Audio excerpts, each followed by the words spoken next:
The U.S. Women's National Team are finally back in action tomorrow at the SheBelieves Cup, but the thing is, their roster looks very different to what we've seen recently.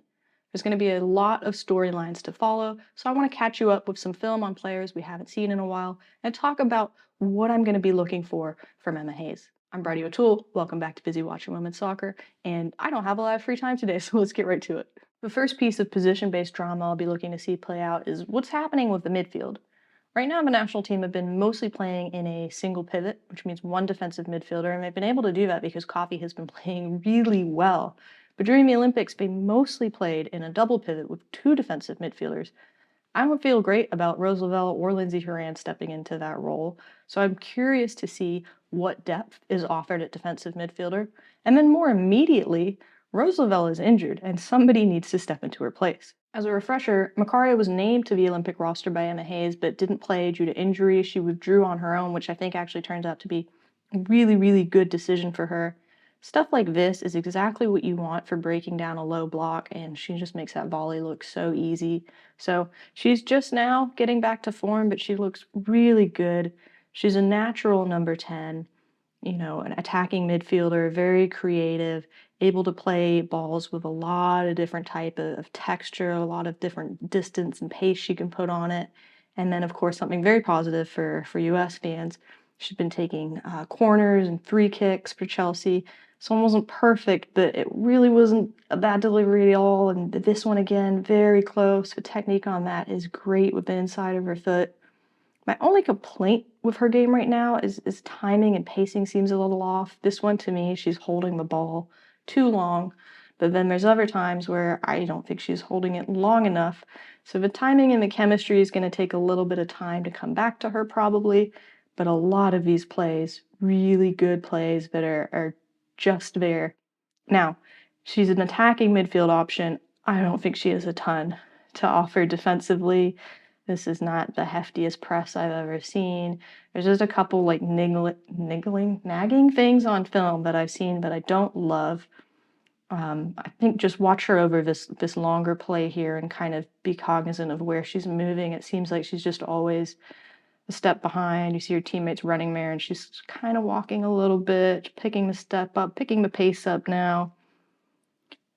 Again, she's a forward here. What is she supposed to be doing? Pressing, but it just felt like there was an opportunity there to maybe get a little bit closer. All I'm trying to say, fantastic attacking option, but she's not moving to defensive mid anytime soon. With Macario playing so well right now, I think she's going to be the first choice for attacking mid, but there's certainly other options. Lily Yohannes has to be one of them. Lovely touch to pull that out of the air. Great understanding of the space, and she has a little chance here for herself. I think Ajax have been playing her as much more of an attacking player, but I feel much better about her stepping into that defensive mid role than Horan. This one looks really simple, but she just has a really great understanding of when to play this ball. Waits until the defenders really kind of converge on one another. She's very patient, just such high IQ for a player. Really simple one there, understanding that she's got momentum going forwards, picks out the right pass. She's like a knife. She just slices through really quickly and gets stuff happening very, very quickly. This was, I think, my favorite one because it's just so intelligent. I'm just going to have to wind it back when we're done. But the non-play, to me, is one of the smartest things I've seen. My favorite part about it, right, is when she's in here, she's understanding that she needs to occupy the space. She's found the space in here, and she is taking up that space. But she's also understanding this player needs somewhere to run. And so she's kind of just occupying that space until her teammate can come into it. She does a really beautiful job at conceding it there. This one to me is also great to just, check before. No panic in her game. If that's a little out of her step, understands that she probably has somebody there, and she readjusts as well. It really helps, slow that player down just a smidge. It's a great play all around. I cannot say enough good things about her. I think Miss Yohannes could probably play anywhere on the pitch, but I'm going to put her sort of in between the attacking and the defensive mid role, thinking that she could provide depth to either. Another player that could probably play as an attacking or defensive midfielder, and actually we've seen her do both during her time on the national team, is Korbin Albert. So, great shot. It's her signature shot. She's still taking it. However, I will say, We talk about parity in the leagues, and this is what causes issues. Oh, we went way too far back. This is what causes issues for players sometimes. She has the ball here. This player doesn't press her, peels off this way. I think it's this player's responsibility. There's also a chance it could be this player that's supposed to step up. But neither of them do it, and she's got miles and miles of room to take that shot. That's not going to happen against every opponent, and she needs to be prepared to understand when that space is likely going to show itself and when she can take it. It's a great job taking the shot here, knowing that she's going to have an easy chance. They're certainly not all going to be that easy, though. I think overall her game is kind of interesting to me right now. This goes down as an assist. I feel like she's playing okay. She's not playing great. The results are still coming in, and I think when you kind of like peel back behind the stats, it doesn't look fantastic. Now, stuff like this is her signature. She's very comfortable playing in tight spaces. She's very comfortable playing quickly. It just hasn't always been working out. And look, everybody takes a bad touch now and again, but when I was watching film, I just feel like she's been taking more bad touches than usual recently. And there's frustration in her game. It's evident. She's not really playing like to her full potential right now. But as a defensive mid, she knows what she's doing. She's very capable in this role. She understands how she needs to be moving in space. She understands her role in terms of distributing. I think she's a player that's very good at listening to instructions. And sometimes there's a little bit of magic. So another player I think we could see in either position, but curious to see how she does because she hasn't been playing her best right now. The good news is there's a lot of flexibility in the midfield, but it really would be nice to have another player like Sam Coffey that is a very dedicated defensive mid. And I think the answer to that problem could be Claire Hutton. Now, she was a very key player for the under-20 Women's World Cup team. That squad looked better every minute that she was on the pitch. I have only seen her play as a defensive mid, so I'm assuming that's what she's specialized in, but boy, does she get it. As excellent movement in the pocket, fantastic playing wide of that ball. Is so good it had to be a foul. But yeah, she just protects that ball. The slide looks like a small thing, but really makes sure that her team keeps possession.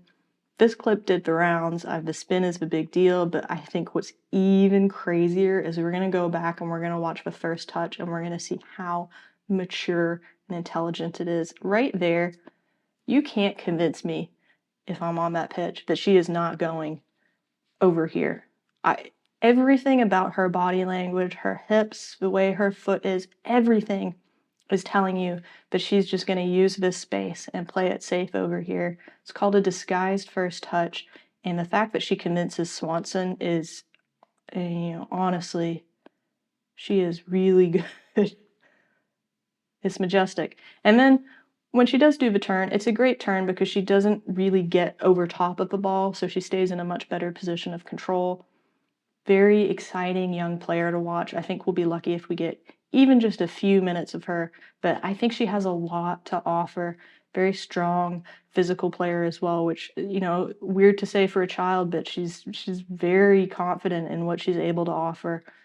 Really looking forward to seeing her play. I'm like fingers crossed that we get just 5 minutes. Something else I'm going to be looking to understand over the course of the tournament is what is the plan for the defense? I don't think they looked all that great last time out against the Netherlands, but fixing it, a lot of that responsibility fell onto Naomi Girma and Emily Sonnet, and we know Girma is out for this tournament.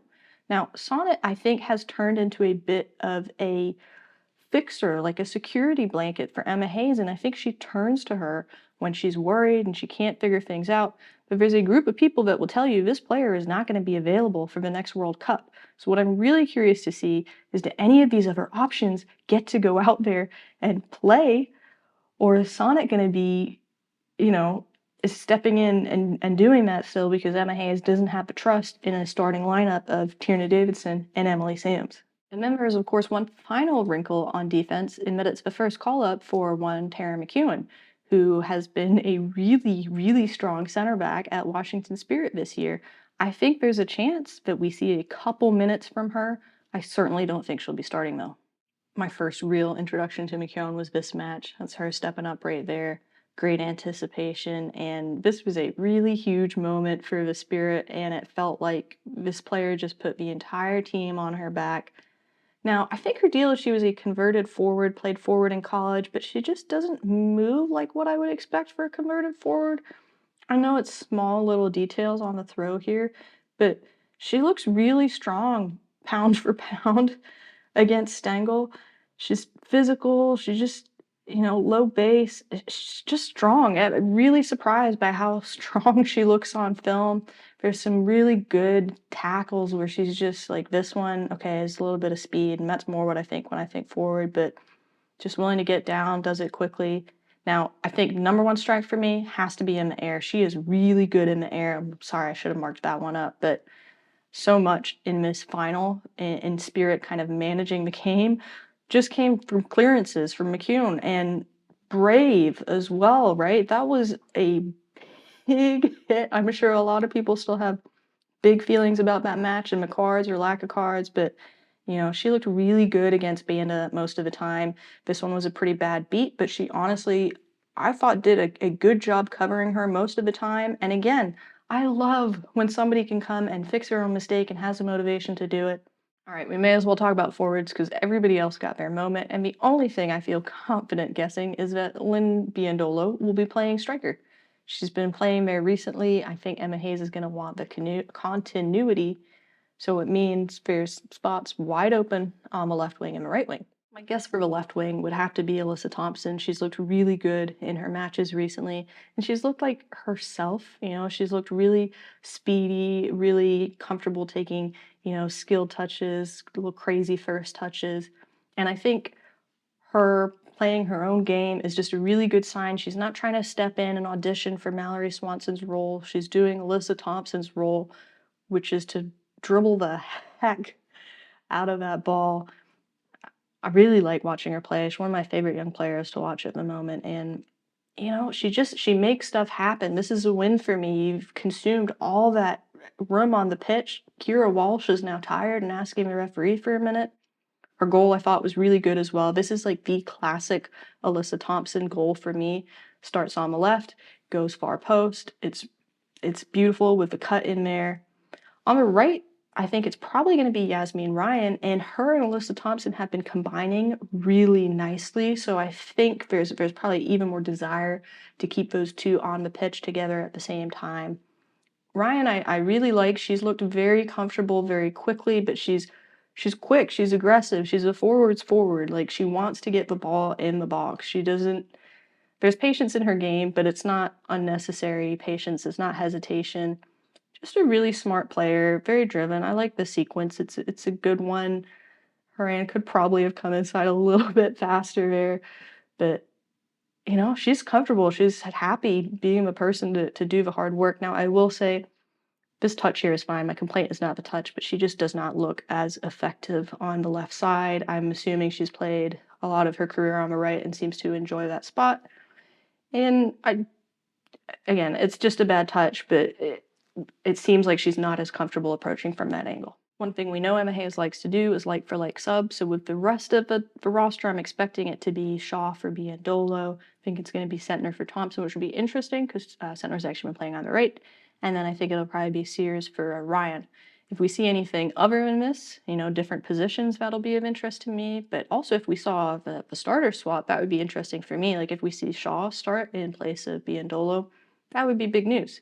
Now, the other little wrinkle here, because there's a wrinkle everywhere of this roster, is the inclusion of Michelle Cooper. Really interesting player that is most definitely a winger. She had what I would call maybe the winger's perfect game earlier in the season, so I did a touch cut every single time she touched the ball in that match, put it together. I'm going to link that in the description below. But if you want a little taste of what Michelle Cooper has to offer, I encourage you to go watch that video. If you're looking for more women's soccer content, please check out Casual FC Podcast. Angela and Mario were very nice enough to have me on, and we had a bunch of fun talking about Angel City, but we also did kind of like a little deep dive on player positions and some tactics, so please do check that out. I know some of you have already, so thank you so much for that. Other news, I am going to try to cover every game from the She Believes. I don't know if Papa YouTube is going to be real happy with that because I haven't been posting a lot of videos recently, and I'm not sure how it's going to go for me going from not posting a lot to posting pretty much every other day. So fingers crossed it all works out. I am I just want to try it. I want to try it. My goal for this year is to cover every single U.S. Women's National Team match. So let's see if we can do it. All right. Thank you so much for your time. I appreciate you being here. Stay safe, stay happy, stay everything. And I will see you soon.